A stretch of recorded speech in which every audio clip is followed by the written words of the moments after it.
జై శ్రీరామ్. అందరికీ నమస్కారం అండి. ప్రవీణ్ ఎక్స్ క్రిస్టియన్ ఛానల్ మీ అందరికీ తెలిసే ఉంటుంది. ఆ అబ్బాయి 28 సంవత్సరాలు క్రిస్టియన్గా ఉండి బైబిల్ని క్షుణ్ణంగా చదివి అర్థం చేసుకొని అందులో ఉన్న విషయాలన్నీ సమాజానికి చర్చికి వెళ్ళే వాళ్ళకి ఏ విధంగా తప్పుడు మార్గాన్ని చూపిస్తున్నాయి అని చెప్పేసి అర్థం చేసుకొని ఎలాగైనా సరే ఇవన్నీ అమాయక జనాలకి అంటే పాస్టర్లు మభ్యపెట్టి చాలామంది అమాయకులకి మత మార్పిడి చేసి చర్చిలకు తీసుకెళ్ళి ఏ విధంగా మోసం చేస్తున్నారు, ఇందులో అసలు విషయాలు చెప్పకుండా ఏవేవో చెప్పి మభ్యపెట్టి ఏ విధంగా అయితే వాళ్ళని మోసం చేస్తున్నారని ఎలాగైనా సరే ఈ అమాయక జనాలకు తెలియాలని చెప్పి ఇంకా అబ్బాయి అయితే క్రిస్టియానిటీని వదిలేసి ఇంకొచ్చేసారు బయటికి. వచ్చిన తర్వాత ఇప్పుడు ప్రతి గ్రామానికి ప్రతి ఇంటికి వెళ్ళి అతను తెలుసుకున్నది చర్చిలో జరిగిన దారుణమైన మోసాలు అన్యాయాలు అందరికీ వివరిస్తూ ప్రతి గ్రామానికి వెళ్ళి ఇలా ఉంది పరిస్థితి, చర్చిలకు వెళ్ళకండి, చర్చిలకు వెళ్ళడం వల్ల పాస్టర్లు క్యాష్ చేసుకుంటున్నారు మిమ్మల్ని అడ్డంగా పెట్టుకొని అని చెప్పేసి ప్రతి గ్రామానికి వెళ్ళి అందరికీ వివరిస్తున్నారు. నమ్మకండమ్మా ఈ ఇంటి ఎదురుకే చర్చి ఉంది కదా, వెళ్ళకండి చర్చి. ఈ చర్చి అనేది మన కల్చర్ని నాశనం చేసేది, అది గుర్తుపెట్టుకోండి. నమస్కారం అమ్మా. అయితే ఇది ఇంకో విషయం ఏంటంటే అతను బయటకు వచ్చిన తర్వాత ఈ ఓ క్రైస్తవుడా మేలుకో అని ఈ బుక్లెట్ తయారు చేశారు అతను. ఇందులో బైబిల్లో ఉన్న విషయాలు, యెహోవా ఎంత దుర్మార్గుడు, యేసుకి ఎందుకు సిలువ వేశారు, ఇలాంటివన్నీ కొన్ని ఇంపార్టెంట్ విషయాలు అయితే ఇందులో రాయబడి ఉన్నాయి. ఆ అబ్బాయి రాసి మొత్తం బుక్లెట్ అయితే తయారు చేశాడు. అయితే ఒక విషయం అయితే అందులో ఒక పాయింట్ అయితే మీకు నేను చదివి వినిపిస్తాను. కొత్త నిబంధనలో లోక 14:26 ఎవడైనాను నా యొద్దకు వచ్చి తన తండ్రిని తల్లిని భార్యను పిల్లలను అన్నదమ్ములను అక్క చెల్లెలను తన ప్రాణమును సహా ద్వేషించుకుంటే వాడు నా శిష్యుడు కానేరడు. ద్వేషించుకుంటే అంటే ఎవరైనా సరే అందరినీ ద్వేషించాలట. మతంలోకి చేరాలంటే తల్లిని చెల్లిని తండ్రిని ఇంకా తన పిల్లల్ని అందరినీ ద్వేషిస్తే తన శిష్యుడు అవుతాడట. ఇది ఎంత దారుణంగా ఉందో చూసారా, బైబిల్లో ఇలా రాయబడి ఉంది. అందరినీ వదిలేసి ఈ విధంగా కుటుంబాల్లో కలహాలు పెడుతున్నారు ఈ క్రైస్తవులు, అంటే మత మార్పిడి. అక్కడ ఈ విధంగా ఎవరైనా సరే చూస్తే ఇది నాకు మీరు చాలామంది కామెంట్లు పెడతారు, నీకేం తెలుసు బైబిల్ గురించి అది ఇది అనేసి. బైబిల్ గురించి తెలియాలంటే బైబిల్ అంతా చదవాల్సిన అవసరం లేదు, ఇలాంటి కొన్ని పాయింట్లు చాలు. అందరినీ వదిలేసి చర్చికి వచ్చేయండి, కుటుంబాల మధ్యన కలహాలు పెట్టి ఈ విధంగా మత మార్పిడి చేసి చర్చిలకు లాగి వాళ్ళ వంకతో వీళ్ళు పాస్టర్స్ క్యాష్ చేసుకుంటున్నారు. వీళ్ళకి ఏంటంటే విదేశాల నుంచి డబ్బులు వస్తాయి కదా, అందుకోసం ఈ విధంగా జనాలను మభ్యపెట్టి చాలామంది పాస్టర్లు అమాయక జనాలను అయితే చర్చికి రప్పించి ఆ ద్రాక్షరసం ఇచ్చి, ద్రాక్షరసం ఉంటుంది కదండి, అదైతే ఎక్కడా దొరకదు మనకి బయట, అది విదేశాల నుంచి వస్తుంది ఆ ద్రాక్షరసం. ఆ ద్రాక్షరసం చర్చిలో ఇస్తూ ఉంటారనమాట. అది ఒకసారి తాగితే చర్చి వైపే మనసు మలుతుందట, అలా ఉంటుందట. ద్రాక్ష అంటే అదొక డ్రగ్ లాంటిది అనమాట.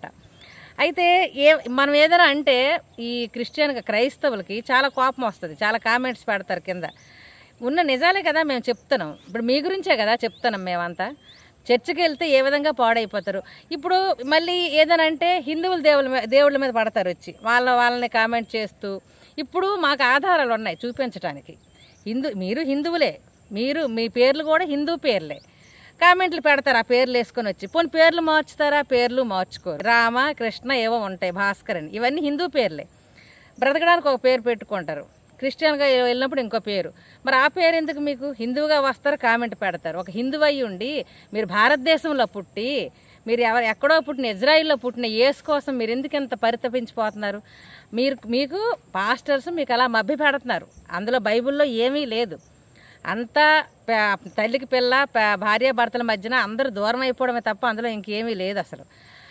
ఇంకో విషయం ఏంటంటే అయితే ఈ అబ్బాయి ఇలాంటి విషయాలన్నీ బైబిల్లో ముఖ్యమైన విషయాలన్నీ చాలామందికి చదువు రాదు కదండి, అలాంటి వాళ్ళందరికీ తెలియని వాళ్ళందరికీ పాపం వివరిస్తున్నాడు. మీరు చర్చిలకు వెళ్తున్నారు కదా, ఈ విధంగా ఉంది బైబిల్ అని. చాలామందిలో మార్పు కూడా తీసుకొచ్చాడు ఆ అబ్బాయి. చాలామంది మారిపోయారు కూడా. హిందువులుగా ఇప్పుడు చక్కగా హిందూ దేవుళ్ళకైతే కొలుసుకుంటున్నారు. అంటే హిందూ దేవుళ్ళకి నేను కొలుసుకోమని చెప్పట్లేదు, మీరు నిజం తెలుసుకోండి అని చెప్తున్నాం మేము. అందులో ఉన్న అబద్ధాన్ని తెలుసుకోండి. మీకు పాస్టర్స్ ఒకవైపే చెప్తున్నారు, రెండో వైపు ఏమీ చెప్పట్లేదు. వాళ్ళు ఈ విధంగా మీకు మభ్య పెడుతున్నారు. అసలు విషయాలన్నీ దాచేసి ఏ పనికిమాలిన విషయాలు చెప్తున్నారు, తీసుకెళ్తున్నారు.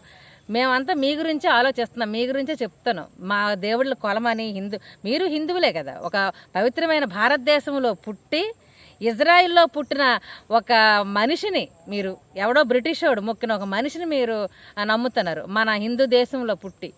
అలాంటప్పుడు మీరు ఇజ్రాయిల్లో వెళ్ళిపోయండి. ఇక్కడ ఎందుకు? మన పవిత్రమైన భారతదేశం ఇది. రాముడు కృష్ణుడు పుట్టిన గడ్డ ఇది. ఈ దేశం నచ్చదు, ఈ దేశంలో ఉన్న దేవుళ్ళు నచ్చరు, హిందువులు నచ్చరు. మరి అలాంటప్పుడు ఇక్కడ ఎందుకు మీరంతా? ఇజ్రాయిల్ వెళ్ళి యేసు ఎక్కడ పుట్టాడో అక్కడ ఉండండి, నివసించండి వెళ్ళి. మరి ఇది ద్రోహమే కదా, దేశద్రోహం అంటారు కదా దీన్ని. ఏమనంటే కామెంట్స్, పెద్ద పెద్ద కామెంట్స్, బూత్ కామెంట్లు పెడతారు. నిజం చెప్తే మీకు నిజం చెప్తే నిష్ఠూరం అన్నమాట. తెలుసుకోమనే చెప్తాను. మీరు హిందువులుగానే పుట్టారు. మధ్యలో మతాలు మారిపోయినంత మాత్రం మీరు క్రైస్తవుడు అయిపోయాడు. క్రైస్తవులు అంటే బ్రిటిష్ వాళ్ళు. నిజంగా మీకు మనసు ఉంటే చక్కగా హిందూ దేవుళ్ళని కొలగపోయినా కనీసం మీరు దూషించకుండా ఉండండి. హిందూ విగ్రహారాధన ఇంకో మాట కూడా చెప్పాడు, విగ్రహాలను కూలగొట్టాలట, ధ్వజస్తంభాలను విరగొట్టాలట. అంటే మతాల మధ్యన కలహాలన్నమాట.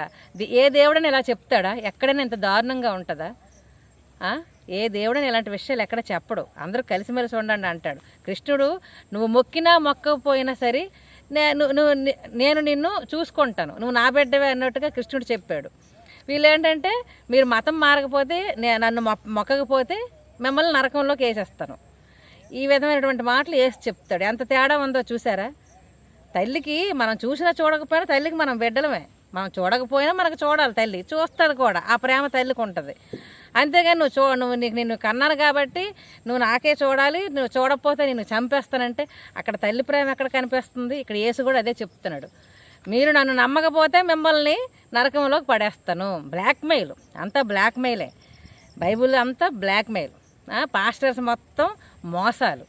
పాస్టర్స్ ఎక్కడో ఎవరో ఉన్నారేమో, అందరినీ నేను అన్న, కానీ ఎక్కడో 100కి 1 ఉంటారు మంచోళ్ళు, మిగతాదంతా దొంగలే.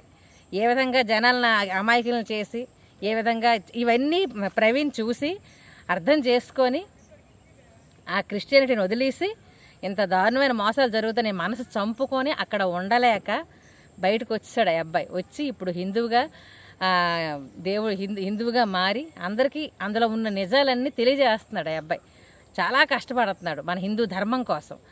మీరు నిజంగా భారతదేశంలో పుడితే, హిందువుగా పుడితే మన భారతదేశాన్ని, మన హిందూ మతాన్ని, మన హిందూ ధర్మాన్ని మీరు గౌరవిస్తారని నేను అనుకుంటున్నాను. అలా బైబిల్లో ఉన్న దుర్మార్గమైన విషయాలు, కొన్ని విషయాలు అయితే ప్రవీణ్ గారు ఈ బుక్లో రాశారు. అయితే ఈ బుక్ కనుక మీరు చదివితే మీకు బైబిల్ మీద పూర్తి అవగాహన వస్తుంది. ఈ బుక్ కనుక మీకు కావాలనుకుంటే కింద నెంబర్కి వాట్సాప్ చేయండి. జై హింద్, జై శ్రీరామ్.